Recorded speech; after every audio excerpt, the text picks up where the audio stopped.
Relevant Magazine, this is the Relevant Podcast.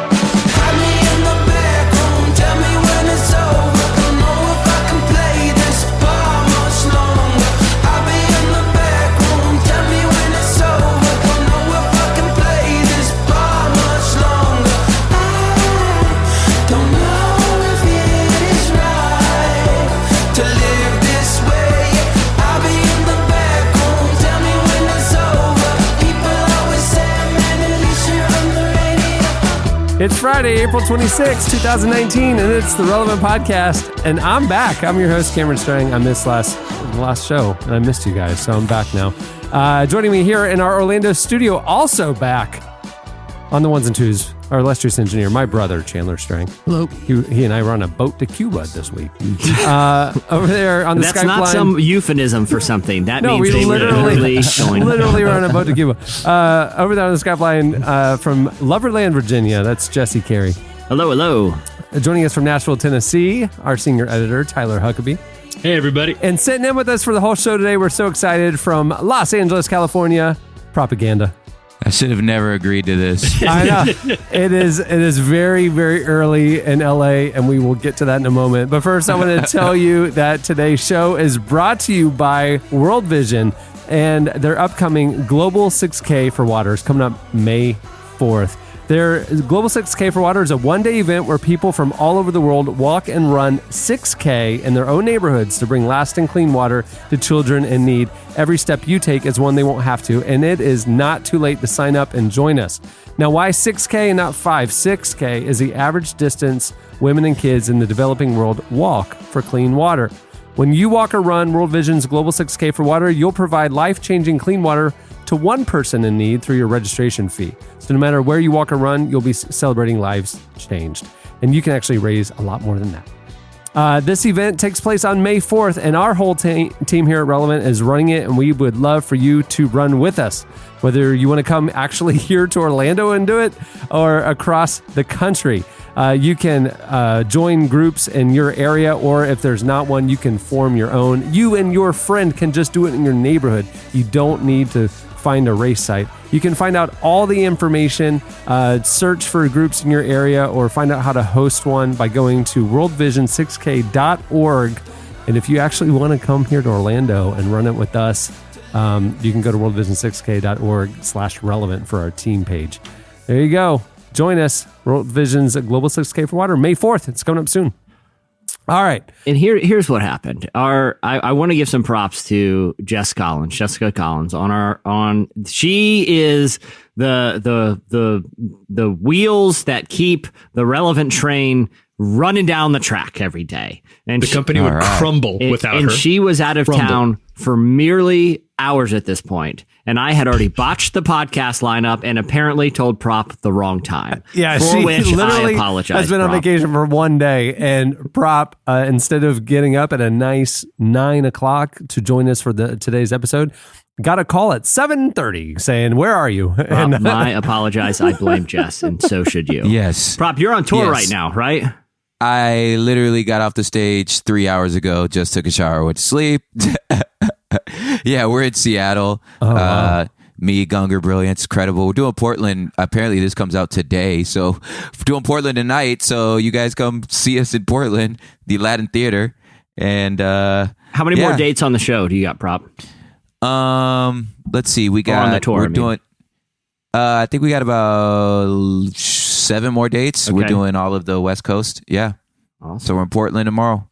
That's awesome, man. That is awesome. Or today, I mean, apparently. Yes. Yeah. See, Sorry. That's the thing. We normally record the podcast on a different day or whatever, but we're doing it day of because Chandler and I just got back at dawn this morning. Our trip arrived back here in Florida. So yeah, we were in Cuba a couple days ago. First time I've ever been to Havana. It was amazing. Very cool. It's like on the lamb. It's how many times did you go? Ooh, nah, nah. Oh, I was humming it. I was humming it all day. Other people as well. You kept on hearing it the other day. Yeah. We had dinner, it's interesting. If you've been to any of the Caribbean countries, the architecture felt familiar. If you've been to like St. Augustine, which was also developed by the Spanish around the same time, the architecture in the city squares and stuff was very familiar, cobblestone streets and all that. But other than that, is if you've been to Old San Juan, Puerto Rico, that's what Havana feels like. But what's unique about Cuba is obviously things are frozen in time from 1962. Yeah. And so like all the cars on the street you see, or the majority of the cars you see, all the taxis are like 1950s American automobiles, Chryslers and stuff like that. And that's no joke. And they look brand new. They're in perfect condition. And we learned a lot about the communist regime and how, like doctors and bus drivers make the same salary. It's just, their economic situation is very different than ours, their reality there. It's interesting. I do want to talk about some of the nuances of the geopolitical complexities of our relationship with Cuba. But first, there's another question I have about this trip, because this wasn't just a vacation. This was a strangcation. Yeah, and there was, I'm counting at least, 5 members of the Strang family, you, Cohen, Chandler, and mom and dad parents. Strang. Yeah, that's right. That's who went. And we had a conversation, Chandler. I hope this is okay that we talk about this. Because the No Edit podcast. Chandler, you have gotten some fantastic artwork on your arms recently, on both arms. And I don't think it had been unveiled to your parents, but a cruise ship is a very difficult place to hide arms for the period of an entire week, especially in the heat of Havana. It actually wasn't that hot, but my dad has seen. Don't ruin the tattoos. joke. Just go with it, Chandler. However, I did wear long sleeves the entire time. He wore long sleeves. He wore most of the time he wore pants, and he wore a hat. It was like it was winter in the Appalachians. That's just my normal attire. Yep. That's just what So you maintained the secrecy. Everything's still under wraps. No, I think they know. I just was trying to avoid the awkwardness. I did though. I will say this. I did see for the first time. I did see my brother wearing shorts for the first time in years.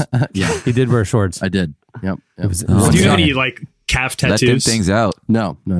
He was not yet. Okay, wait. I think I'm catching up. You're saying that you are a full-grown adult. That's right. That's right. And you're hiding a tattoo from your parents. That is correct.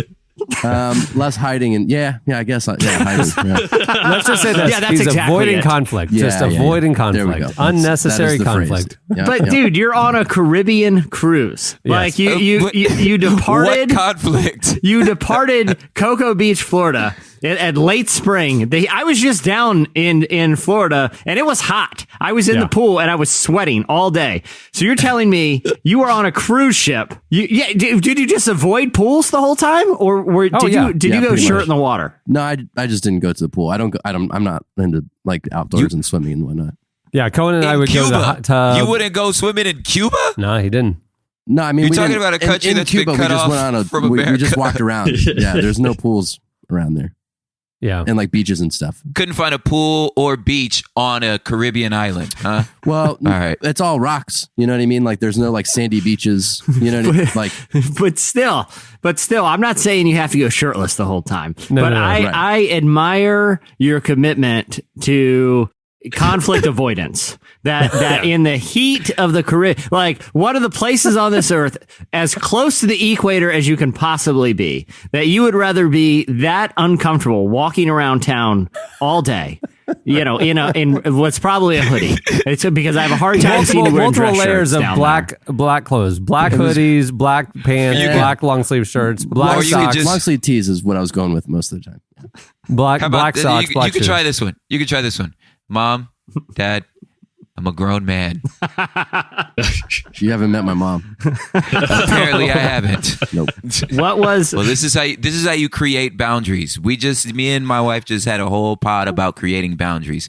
Mom, this is a boundary. I need this for our both mental health and for our both to not further trauma. I'm going to resent you later. Mother, I love you, and for our relationship, for you to meet your grandchildren and have a great time later on. I'm telling you, I'm a grown man. Yeah, but Chandler's boundary is well established, and it is the sleeves of a recently dropped Supreme long sleeve shirt.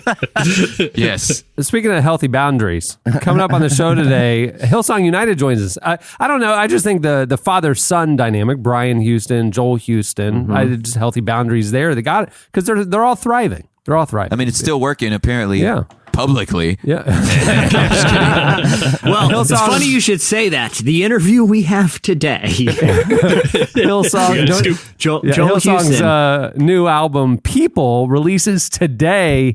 And guess who joins us? Joel and Taya join us here on the show. Yeah. So it's awesome. Yeah, I'm excited. They're kicking off their tour and everything. And what we have, I have mic'd Joel and Brian Houston up, and Joel will unveil to his parents his gigantic back piece, a giant shoulder to shoulder.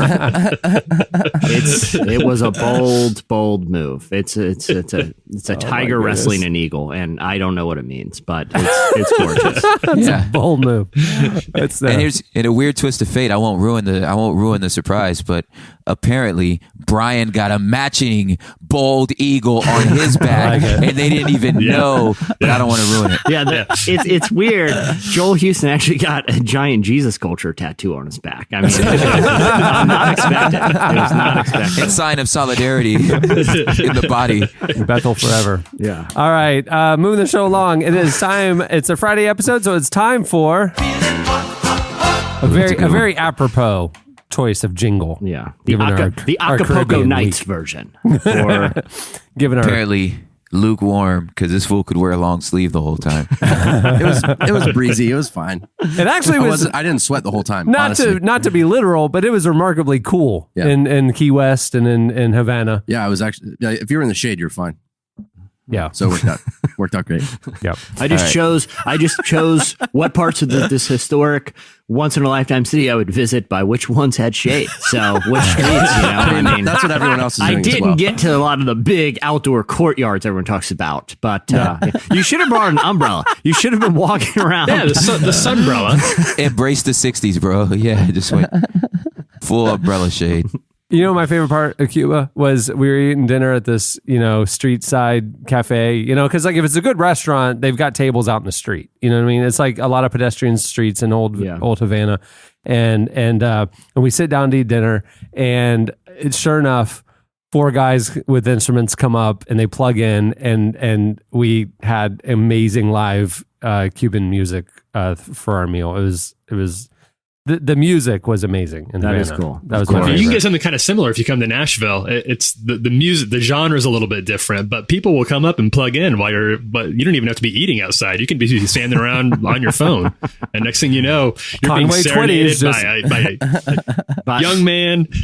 By a young man who's watched his dream of country music superstardom slip away from him years ago, and is now playing outside of a Starbucks outside the Nashville Mall. He's got his Old Navy, the hammer loop jeans tucked into his cowboy boots. Yes, and he's ready. He's going to rock your world with a song about a friend of his who was a carpenter 2,000 years ago, but he's as alive today as he's ever been. As you look in his eyes and see that he is slowly creeping towards his own death, much like the dream and the career in music that he always wanted. It's a real experience. All right, coming in at number 5. Hillsong United performed Good Grace this week on Good Morning America. The band's new album, People, releases today, which we will tell you several times on this episode. And they're kicking off their world tour this week. The GMA hosts called Hillsong United one of their favorite bands when they introduced them. And they played the single on live morning television. Here's a clip.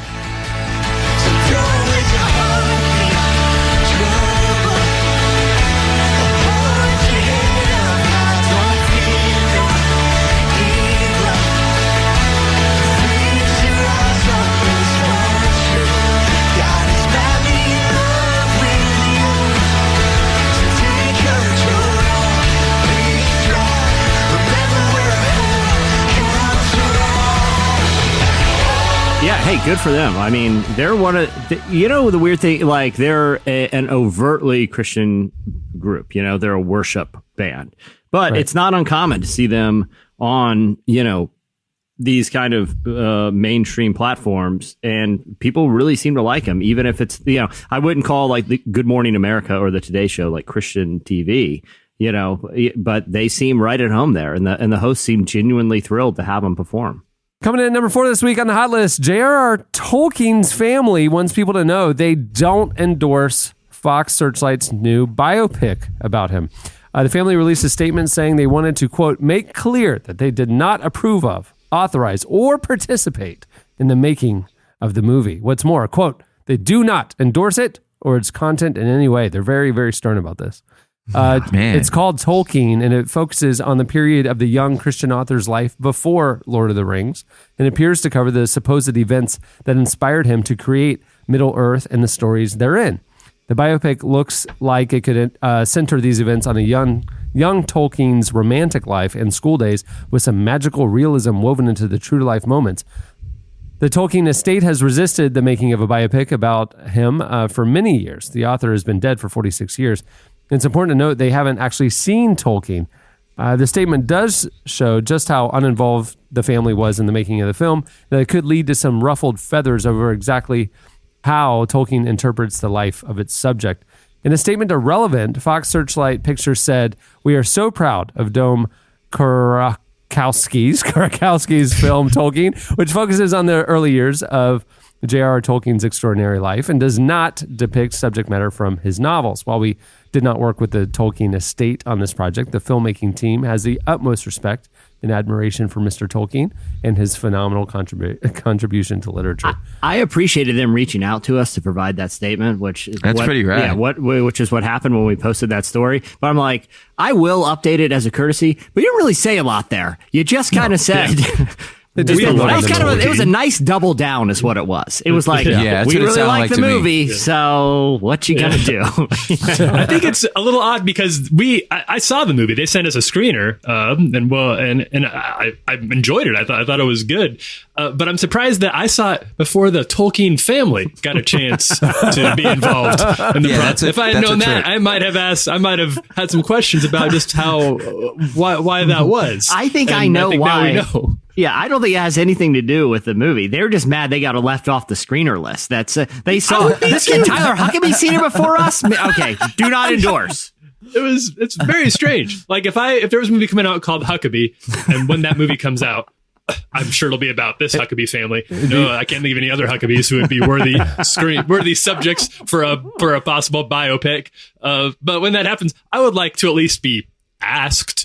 I'd like to at least be notified. Yeah, that's a weird thing, and it's like what sucks is we're only left to spin our own wild conspiracies about how someone would not, why an entire movie company would not talk to an actual relative, or why an actual relative would choose to have no parts in the making of a film, and enough so much to, like you said, go to a pre-screener and be like, this is crap, and have the receipts as to like, no, this is what actually happened. So we're only left to think the family has something to hide. I don't know if you heard, did you miss where they said it's a good movie?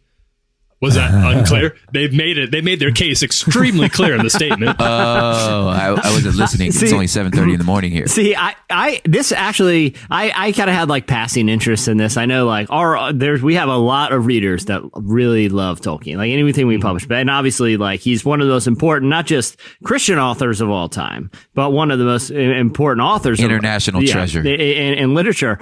And I didn't really have too much of interest. Now I have an interest in seeing this movie.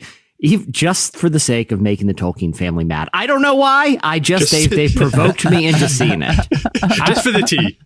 So the teaser said, Tyler, I'm asking you this. The teaser said that it covers the part or maybe like shows events in his life that inspired the mystical worlds that he would later create. Right. What, spoiler alert, what are the things? Did he like have a friend who was short? Or like what? Mm-hmm. Yeah, exactly. It's crazy. It sounds like you've seen it. It's probably some sort of hit piece, like, hey, his parents, they ruined his life, so he had to escape escape his mom. A lot of people don't know this, but his father was conducting some very bizarre experiments and created a half goat, half man, Mr. Tumnus type of creature that greatly impacted him his later life. A lot of people didn't know. It's weird that they made that the focus of the film, but it's the untold story. It's very unethical, and I'll be honest, it's very graphic. It is a very graphic film. And I can see why the family had some reservations about having that committed to film, because it is not legal. I mean, the genetic ethicist community frowns upon those experiments to this day. Turns out he actually grew up on the island of Dr. Moreau. I mean, who knew? I don't know how he pulled that off. There's an extended scene where J.R.R. Tolkien's father is surgically grafting the legs of a goat onto a man. And I will say, they did not need to have that many zoom-ins. It was, we got it. We understand what's going on here. I don't need to see the entire procedure. I'm sure it was CGI, but it sure did not look like it. I'll just say this. Those goat screams will haunt me forever. They will haunt me forever. I don't know what the problem was with the movie, but I will say this. Not a night has gone by that I don't hear that goat screaming in my head as I lay on the pillow. I kept thinking they would cut away, but no, that was the entire movie. One unbroken shot. It's just what inspired. It was an interesting. Fox Searchlight is very proud of it. This in its entirety. This moment. Coming in at number 3 this week on the hot list, Kanye West's Sunday service has gone to another level and now features some very expensive Christian t-shirts. As promised, Kanye West conducted a Sunday service on Easter morning at Coachella. And though clips from the surreal-looking mountaintop performance have been going viral on social media, the real scene stealer was the merch. Kanye debuted new Yeezy apparel, sparking some seriously long lines at the merch tent despite mixed reactions online. Included in the drop is a $225 sweatshirt that says Holy Spirit, a $70 t-shirt that says Trust God, and $50 socks that say Jesus Walks. Kanye's now selling clothes on his website. So if you want to have some very expensive Christian t-shirts and take the whole preachers and sneakers conversation to another level, you can go check out his website. I have a question for Prop, because Prop, you're a touring artist, and I'm sure always thinking like creatively about merch and how it relates to the tour, and I'm sure there's a lot of thought into it. What are your thoughts on the Sunday service apparel that Kanye released? Okay, so I'm going to be very careful because of how many degrees of separation I might actually be from Kanye. Okay, but I will say this. It's called Church Clothes, in which first marked me to say, hey, Kanye, I'm going to let you finish, but Lecrae had the greatest Church Clothes trilogy of all time. All time. So there was a part of me that kind of died inside because you named it after my homeboys' albums. You know, so that part hurt. Now... Hey, actual question. Do you think Kanye is aware of Lecrae's Church Clothes albums? Because it's by itself, it's a great cultural reference. You know what I mean? It's a great cultural reference, but again, the degrees of separation makes it like kind of not possible that you didn't know this happened. But at the same time, it's not like you can trademark the phrase "church clothes." Right. Yeah. So, and that's a little bit of like Big Bang Tank, Little Bank in sort of my gut, where I kind of like, well, there's nothing we could do now, And now, having said that, Kanye does a lot of things that apparently I am not cool enough to understand. So the idea that you can, I don't think you're alone there, Prop. Though, to be fair, the idea that you could sell like camp shirts, that's a youth camp shirt. It's a youth camp shirt, but it's high fashion now. Really, sometimes makes me think I'm trying too hard, or that. All I have to do is just have as many platinum hits as him, and I don't have to think as hard as. That's probably it. That's it. You just get a stencil, sloppily placed letters on an oversized, dingy colored sweatshirt, and charge $225. That's all you got to do. Because you're Kanye. Yeah, I mean the lines that must be nice. Yeah, I mean, literally anything you put, anything, you don't even have to put your name on it. You're just literally putting any words on there, put a price tag on it, and kids at Coachella are going to line up for an hour to, for the opportunity to spend hundreds of dollars to purchase. And those lines were long. Did you see it? I mean, I know that if you're going to Coachella, you've got Coachella money to burn, so they can wait around and spend their trust fund money on whatever they want to. If they want to buy Jesus walk socks, if you like. It's what you can't do in Cuba. It's just you could just if a man wants to buy $70 socks, then I can provide $70 socks. Exactly. Supply and demand. Yes, that's true. All right, coming in number 2 this week on the hot list: statues of Johnny Cash and Daisy Bates will replace Confederate statues in the U.S. Capitol. The Capitol's National Statuary Hall collection features 2 statues from each state commemorating its historic natives. Rose and Clark have been Arkansas's chosen figures for nearly 100 years, despite Rose's pro-slavery sympathies and Clark's racist views. Arkansas Governor Asa Hutchinson decided the people of Arkansas deserve better representatives who stood for all the people in his state, writing that it was time to update the statues with representatives of our more recent history. Johnny Cash was born in Dyess, Arkansas, a small town about 31 miles outside of Little Rock, and Cash's daughter, Roseanne Cash, was on hand for the announcement of the decision and said her father said, quote, quite often that he loved every rock, every tree, every clod of earth in Dyess, Arkansas. Bates was a civil rights writer and activist who acted as a mentor to the famed Little Rock Nine, the 9 black children who pioneered integration in Little Rock Central High in 1957. Her statue will join one of her fellow civil rights activists, Rosa Parks. Awesome. Yeah, it is. Good for this Arkansas. is one of those stories it took us. That's a good move. It took until 2019. I mean, props to Arkansas for doing it, but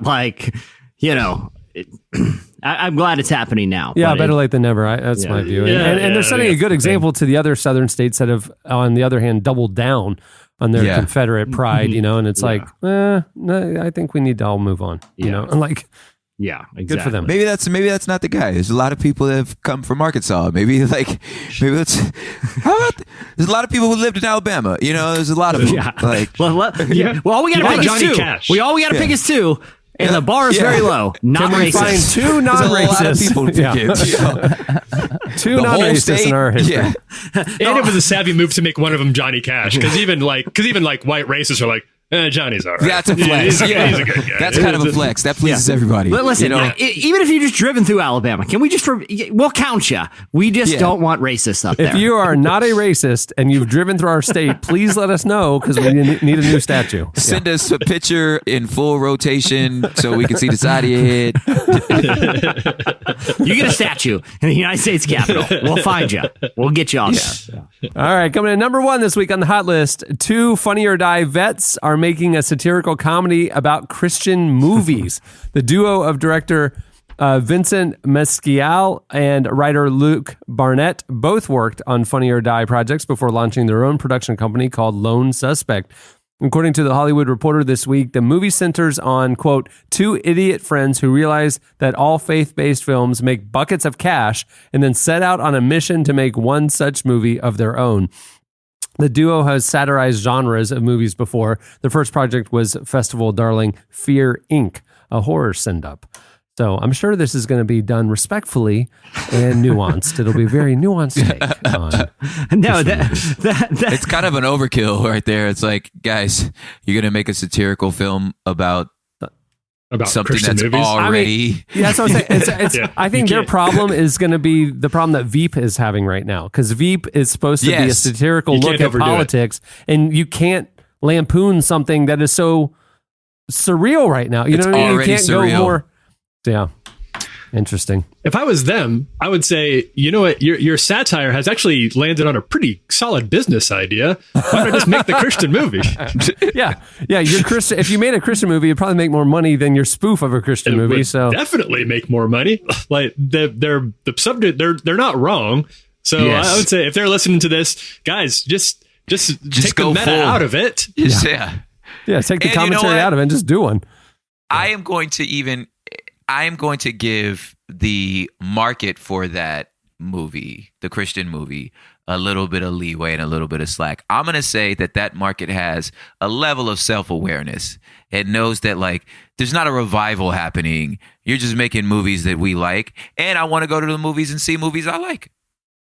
You know what I'm saying? It's like I want to believe that they're just like, I don't know, man. It's like, no, I want to see wholesome movies and movies that don't got cussing and that acknowledge my faith. I want to see that. I'm not saying this is good. I'm not saying these are the best movies ever. I'm just saying when I go to movies, I want to have the option. I know you're making fun of us. Do you think they would go then to see this movie and be like, oh, that's a pretty accurate? No, that was funny. I don't think. Now that's another thing. I don't think that market would have the ability to find that funny. Right. I agree with that. They would say that they're being persecuted by Hollywood. Yeah. All right. Well, on that note, that wraps up.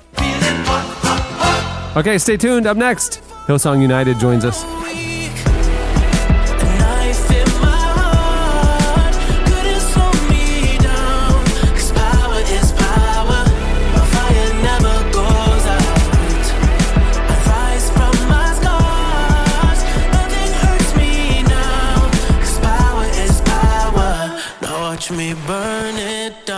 Hey, thanks for listening to today's episode of the Relevant Podcast. Hey, while you're on your podcast apps, go check out our 2 newest shows. Every weekday, we do a 10-minute recap of what's happening at the intersection of faith and culture. It's called Relevant Daily. Tyler Huckabee brings the latest buzz news that's happening in the world that we cover. Also, every other week, I have a long-form conversation podcast called Unedited with Cameron Strang.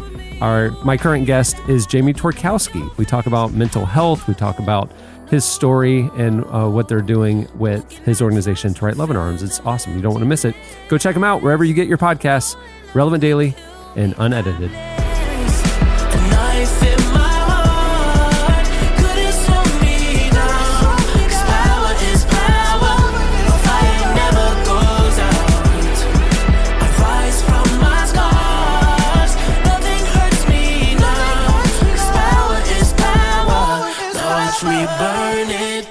You're listening to SZA, The Weeknd, and Travis Scott. It is Power is Power from the Game of Thrones soundtrack. At the beginning of the podcast, you heard Cage the Elephant with Social Cues, which Chandler doesn't get. Well, today, Hillsong United just released their brand new album, People. And this week, they kick off a massive world tour. We recently spoke with singers Joel Houston and Taya about the album and why it's a return to their high-energy live worship roots. Jesse, you recently talked to them. Tell us about it. Yeah, so I got a chance to talk to both Joel and Taya about this album and kind of like why this album is really kind of a return to their roots. You know, they have done, but prior to this, a lot of studio albums, but this one's live. And there's definitely this really passionate energy that feels like you're listening to like an old school United album. And I talked to them about why they wanted to kind of take it back to those roots. Since the first time that we got to introduce some of the new songs, we were just at one of our team nights, which is a local gathering of all the creatives within our church, you know, artists, dancers, graphic designers, singers, musos, and Joel was kind of, you know, it was a time to teach people with the new songs and kind of just chat a little bit about it. And I was never involved, you know, with United from the very start. But the weird thing is I was like, oh my gosh, like, it's just so raw. It's unpolished. It's very real. And I was like, we're going back to the roots of, you know, United and back to what it was about. And it just felt, I don't know how to say it, but just like so real and like healthy. Is that weird to say? It just felt like it was just like, this is going to be so much fun. And as soon as we did one of the first songs, which was Good Grace, and you know, Joel affectionately called it the hug song.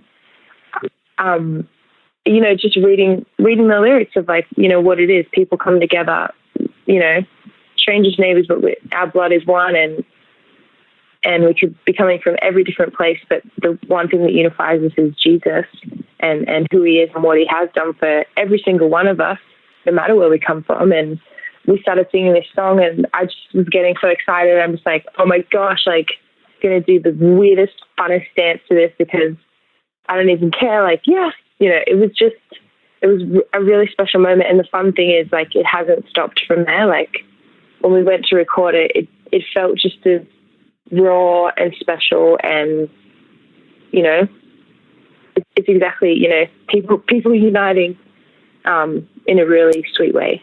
Yeah, I really like those songs because it's such like, I feel like a healthy perspective, it is really focusing on,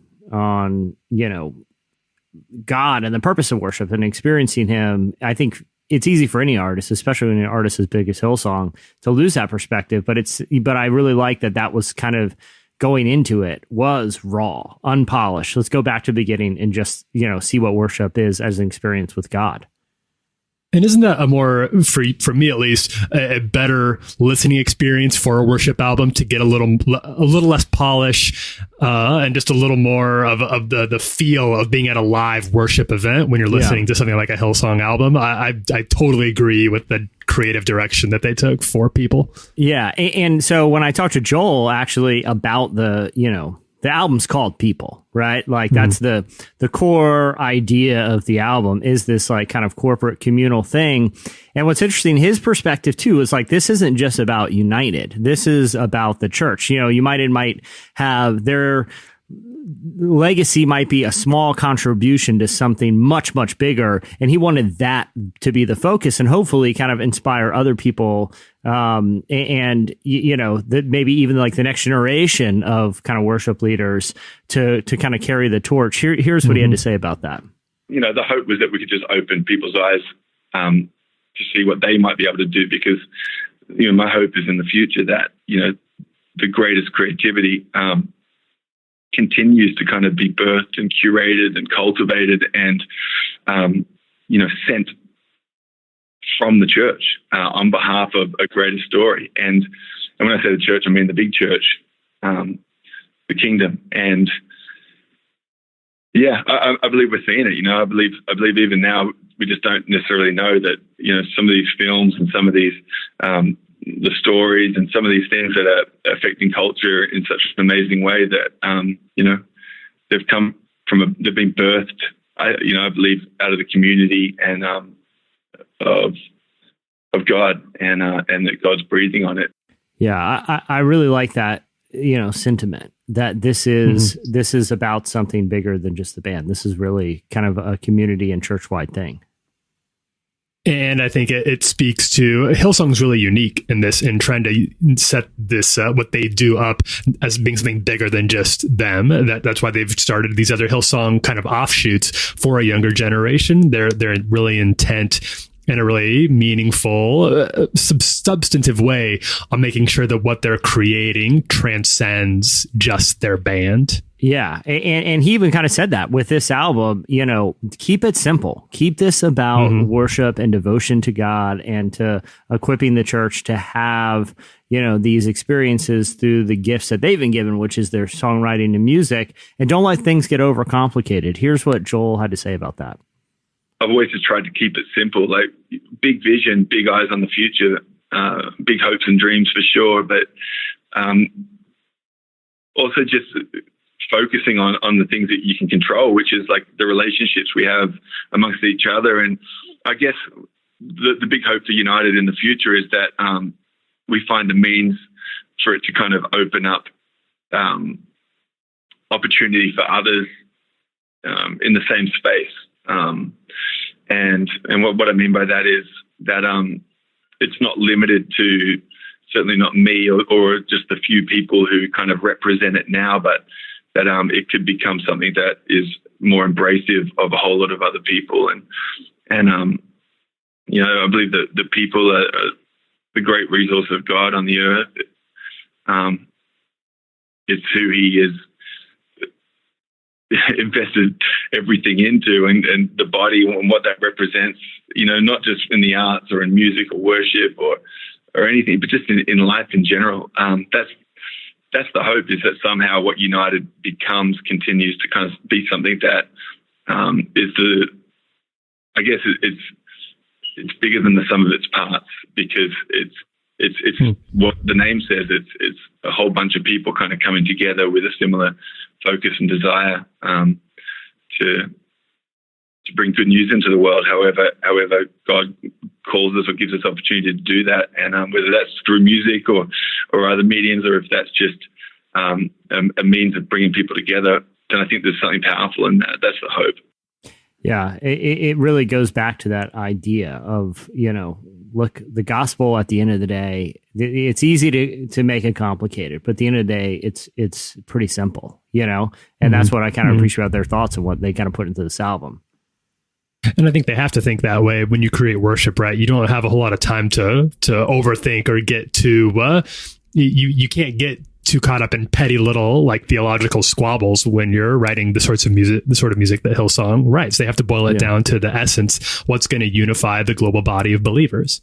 Yeah. And what's interesting is I actually talked to Joel and Taya separately, a couple weeks apart, actually. And, how they were both kind of in lockstep when to ask what their hopes are for this album, because I talked to Taya too. I wanted to get her thoughts. I think Joel was pretty clear that he hopes this is something that, not only kind of equips the church to think about the gospel, but also, inspires people to go out and, claim it in the ways that they feel called. And Taya said, basically a version of that this is about, remembering what it's like when you first encounter the gospel message, like what, how powerful that first encounter and that idea of salvation is. And when she talks about going back to the roots, she tends to talk about musically. She's really talking about the roots of, the people's faith. And here's what she had to say. Honestly, I would hope that people they'd be brought back to that first time that they got saved and they experienced the joy of the Lord and the fact that God is with them. I would hope that they will be brought back to that, because it's like that. There's this youthfulness of heart, but there's also this willingness to believe that God can do anything, because you've just asked Jesus into your heart and you're just like so enamored by that, and there's a pureness and a sweetness, and it's kind of like, eyes wide open, your face eyes, and you're like, oh my gosh, like Jesus loves me no matter what. Like everything that I've done wrong is like, has been wiped clean, and he goes with me. I have a friend. And then you discover that you have the Holy Spirit, and you discover that he's an ever-present help in times of trouble. And then you discover the Word of God, and you discover that it's truth, and that I'm meant to learn how to live my life through this. And it's actually through my everyday, like Romans 12, like eating, sleeping, walking around life, and place before God as an offering. And then I'm going to learn how to do that. And there's just there's this uncomplicatedness about it. And my hope would be that people will be reminded of their first love. Tyler, I know, for example, you and I, we've been Christians for a long time, individually. And I can't speak for you, but I know for me, it's easy to let things get complicated and to like faith kind of become this thing that's sometimes kind of heavy. And, there's a lot of things that, filters the way you see the world. And it's easy to lose what Taya is talking about there, that idea of, hey, at the end of the day, remember what it was like when this first became real to you. And I think that's what part of the ministry that what Hillsong has been for me is doing such a good job of capturing that. And I think that they really can, they captured those emotions, that feeling really well. And I know that for both of us and for millions of people around the world, that's a ministry that they provide is helping you remember the joy and the elation of something that can become very routine. That was Joel Houston and Taya. Make sure to check out Hillsong United's brand new album. It's out today, people. It's called People. But it's just called People. Then comma to you. I'm addressing you, the audience, as people. Go get the album, People. Stay tuned. Up next, feedback.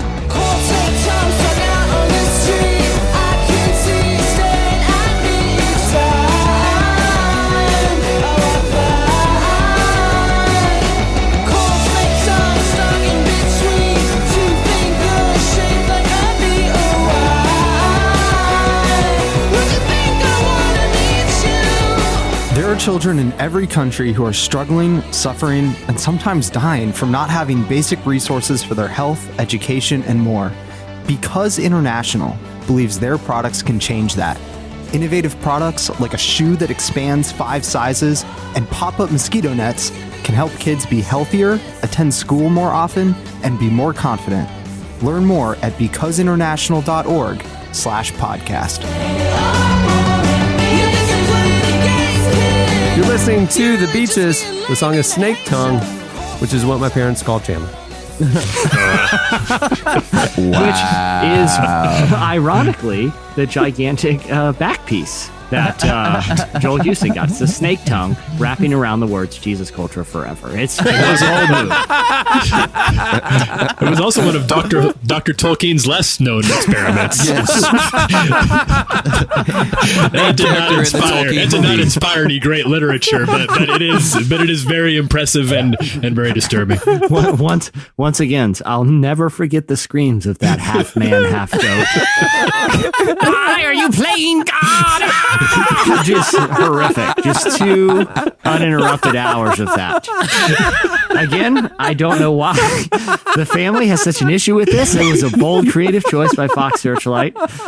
And my God, it's terrifying. It's horrible. It is. The truth isn't always pretty. And if you've never heard a man scream with the tongue of a snake, I can't say that I recommend it.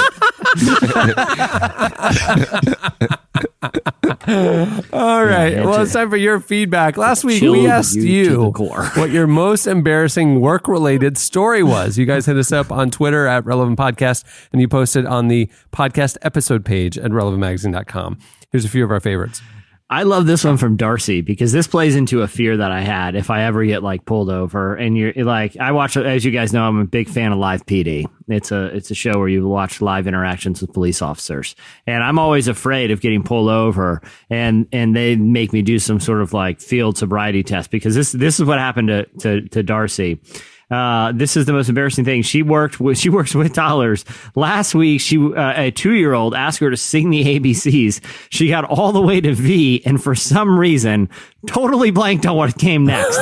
So she stood there looking at the toddler and said, "So do you know what comes after V?" Meanwhile, the mom was standing there silently judging her. I feel like worthy of judging. If you're watching toddlers and can't do the ABCs on command, Darcy, I think you may be in the wrong profession. That's terrible. Yeah. We've all blanked, though. I mean, we've all blanked, like somebody's name or like just common, whatever. Yeah, it happens, I guess. I have empathy for Darcy. I don't know how this happened to Pete. Did you guys read this one from Pete? During his first year as a full-time pastor, he hosted a family harvest festival. He hired what he thought was a worship band to play the festival. Come to find out, they were a hardcore metal band. The audience was 60 plus. I think this is because like a lot of worship bands are named like Firefall Down or some sort of like metal. It could easily have gone metal. Yeah. Oh my gosh! The firmament. That is an epic. That is an incredible mistake. That is a wild mistake. Yeah, that's funny. But I would like Pete to call. I would like if Pete, if you want to call in and tell us a little more about how this happened. I would be curious in hearing the full story. Because the other thing, it sounds like you just went with it at that point. Yeah. Like the band's on stage. What are you gonna do? They're all loading in. I can imagine when the guy first gets there to start the gig, he's like, "Wow!" He just gets out of the car. "Hey man, we're here to play. We're the Firmament." He's like, "Hey, you like the roadie?" "No, guitar." I like the Firmament. Yeah, that's what I'm naming them. Listen, that sounds about right. I could have sworn that Snake Tongue was a worship band. I did not know. They are actually very demonic. They are actually the exact opposite of worship. It's are those 2 drum pedals? Like, what do you 2 drum pedals for? Yeah, why do you have 2 bass drums up there? Why do you have a black Ibanez guitar shaped like a battle axe? I'm a little concerned. What is that? I think there's been a mix-up. Do it. Yeah. I'm impressed with, I assume this is our friend Kiki Gibbs here, who says, I Pam Beasley'd this Halloween, was told, quote, everyone dresses up. That right there should have been your first warning. Yes. Come on. Everyone never dresses mistake. up. Come on. That's not, no, and no context has everyone dressed up, but she did. She came to work dressed as Finn the Human from Adventure Time, I believe, complete with a sword, but no one else dressed up. 200 employees, and Kiki's the only one in a Halloween costume. That's a pretty good work mishap. Hey, you could own that one, though. You could all look at everybody else. That's one of those moments where you could look at everybody else and be like, joke's on y'all. I'm having fun, you friggin'. You gotta lean into it. You gotta lean into that one. You gotta lean. You gotta At just that embrace point, it. lean in. Yeah, Go all the go way home with and it. change. No, but Yeah. inevitably what happens is like a very serious like HR meeting that happens that day, and you're like sitting across from from your manager, and you're wearing an insane Halloween costume. There's just it's just inevitable. I like what this is just weird. This is just very odd from Grand Ole Aubrey. Like I wish this is another one. I wish I had more details to this story because she doesn't tell me what her reaction was. I think I would know what I would do in this situation.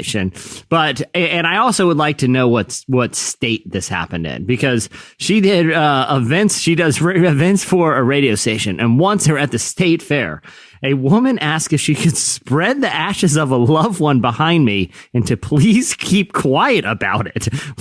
What? Who wants their ashes spread? You can only expect it was a Carney family. It was a family of Carneys, and they wanted their ashes at the fair forever. Who else would want their ashes at the state fair? Unless they unless it was like a love that they met there. Yeah, it's like they we met here. There. I guess that's true. You're such a State cynic. Fair in 1954. You know what I'm saying? The old boys just came back from the Great War. I don't know when I got into it, because she does radio station shows. They just came back at the Great War and at the State Fair. I don't know why I broke into that guy. I spent 2 years working at the laboratory of the mad Dr. Tolkien, and I I like this one from Travis. He says he was working at a Starbucks drive-thru, and then he handed a customer her drink. He tried to say, "You're welcome and have a wonderful day," but instead he looks at her and said, "You're wonderful." He said the poor girl drove over the curb looking back at him very confused. That's great. You're wonderful. Can you imagine being on the receiving end of that from Travis? Like, what? Travis had to go to an HR meeting that day. Yeah, and what made it even more weird is he was in an inappropriate Halloween costume. He was dressed as a half man, half goat, which made the whole conversation more tense. This one's an interesting one. Ryan says his most embarrassing moment was in a serious meeting with the new boss at church, and they were all huddled around her, and Ryan says he accidentally farted, and it was rape. He says, "I don't fart in front of anyone, even my wife." First of all, Ryan, let it go. What a man. gentleman. You're married. What a Just gentleman. do it. Yeah, Do it. That's not a good But flex, it takes bro. a turn. Yeah, it takes a turn. What is here. this? The Roaring Twenties? It's fine, Ryan. Everyone has a It's human okay. body. You're married. Unless you Donald work. Trump's president, man, you can fart in Maybe front of your wife. maybe they have healthy boundaries. You know, maybe they're just like, you know what, this is a I line we're guess. not going to cross as a couple. That is decidedly and objectively unhealthy. Oh, okay. That you have to hold in farts and you're married. Sorry. Yeah, but this I'll is say where that. Here's what I'll say for consolation. Every human on this planet, bar you haven't been experimented on by the crazy Dr. Tolkien, Right. operates the same way. There's no shame there. Otherwise, you're going to be half animal, and that's even worse. So anyway. And that's what I want to, because he goes on to say, then Ryan says, one of my teammates said, "Seriously? Come on. You can't call it out." Like, that's when it becomes weird. Hey, this man. guy, so he farts in a serious meeting with the new boss. So that's like that's a little bit embarrassing. But then for another teammate to like vocally express disapproval of it, but this isn't communist Cuba. People are allowed to fart in public. This is another church one where this is salacious, but I'm guessing this was a long time ago, because this is back in the day when like the projectors were like the thing, you know? Oh, sure. Like the rear projector. So it wasn't like a front projector. They still do those. Yeah. You're talking about the big ones that were like behind the wall at the church, projecting to the rear of the screen. Yeah, and like the lyrics of the songs. So Sam says it was his first baptism Sunday at his very first church job. My job was to direct people where they go after they were dunked to change and be on their way. It seems like a lot of people getting baptized. They got all these people. But anyway, the changing rooms were full, so I opened an unmarked door behind the stage in the sanctuary and ushered an innocent, soaked, towel-wrapped parishioner in to change into dry clothes. After a few minutes, pale-faced church staff members swooped in to inform me that I had let the person into the projector room and the entire sanctuary could see the silhouette of them changing into the dry clothes. By that time it was too late. As the door opened, all I could do was smile and say, "Congratulations. Your soul has been made clean. And everyone here has seen you naked." So your silhouette. Yeah. In my mind, it's like a James Bond, like the silhouette situation. Yeah. Well, there's a lot more where those came from. You guys have been embarrassed a lot, and we appreciate you sharing them with us. If you want to read them, go check out the podcast episode page at relevantmagazine.com. Okay, it's time for this week's editorial question of the week. All right, this is different. This is different than our normal. It's gonna be a weird one. It's early on the West Coast. Normally on the question of the week, we want you to tell us stories about yourself. Pretty much, that's usually what we ask you. Yeah. This one we're going a little different. Earlier, and it's been throughout the show, we were talking about the new Tolkien biopic that's coming out. And it's completely unauthorized because Fox Searchlight clearly did not want the family to see it before Tyler Huckabee and the public did.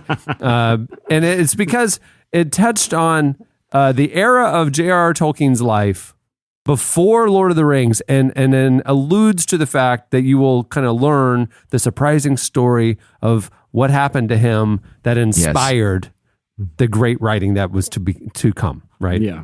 Yes. So we haven't seen it. I haven't seen it. I haven't seen it. Saw it. And so we want you to tell us what your theories are about what happened to J.R.R. Tolkien that inspired the mystical fantasy of Lord of the Rings in his What young is his mind. fictional backstory? Yeah. Yes. And what is the actual occurrence that happened that the family's trying to cover up They do and not keep want the out of the public to public see. knowledge? Yeah, exactly. This is purely satirical. Our lawyers are looking at me. They're waving their hands. They're saying, "Stop! It's too late. It's committed to it's on the podcast." And I will say this: I said that I saw the film, and it was a bizarre human-animal surgical scene. That could have just been something I stumbled on the dark web and presumed was the Tolkien biopic for reasons I'm not quite clear on. I'll sell that. I just want to keep my bases clear. Yes. So what are your We're making this theories stuff up. of what happened in young J.R.R. Tolkien's life that inspired his visions for the mysterious world of fantastical world of Lord of the Rings that came later? Hit us up on Twitter at Relevant Podcast, or for your longer theories, type them all out on the podcast section on the episode page at relevantmagazine.com. We will read our favorites very high concept next week. Very high concept. I like it. This is good. And make sure to send in your feedback before you go see the actual movie. Yeah, it's not funny then. Yeah, we don't care about the actual movie. We don't care about facts here.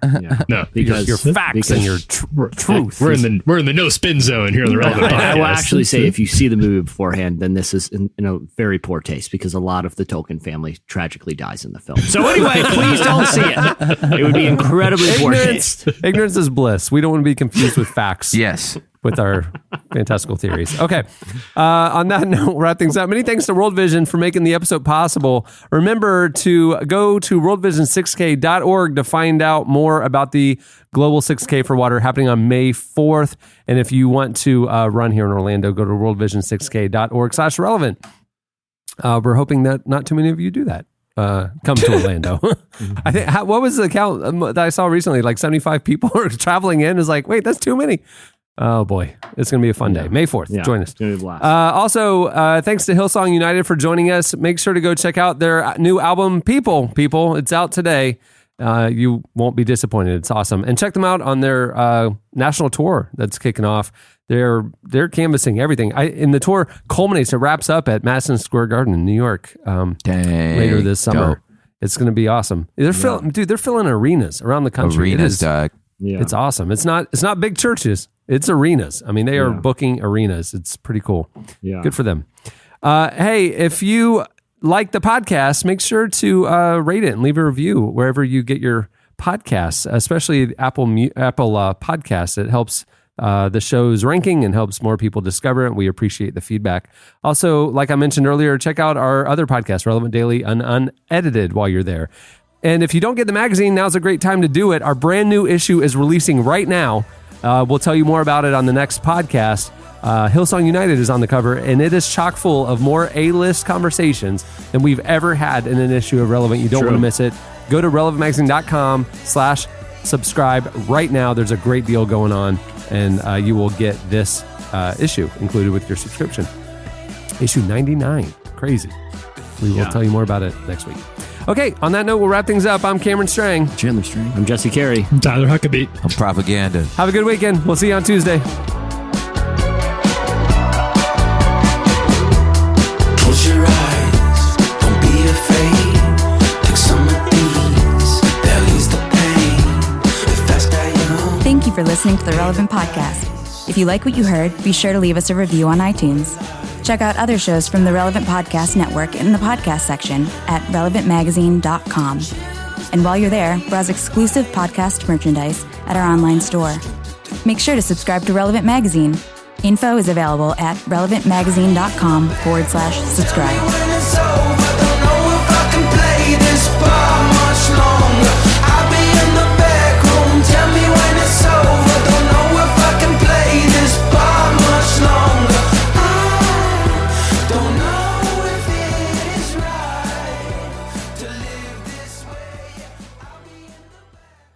Those goat screams will haunt me forever. Relevant Podcast Network.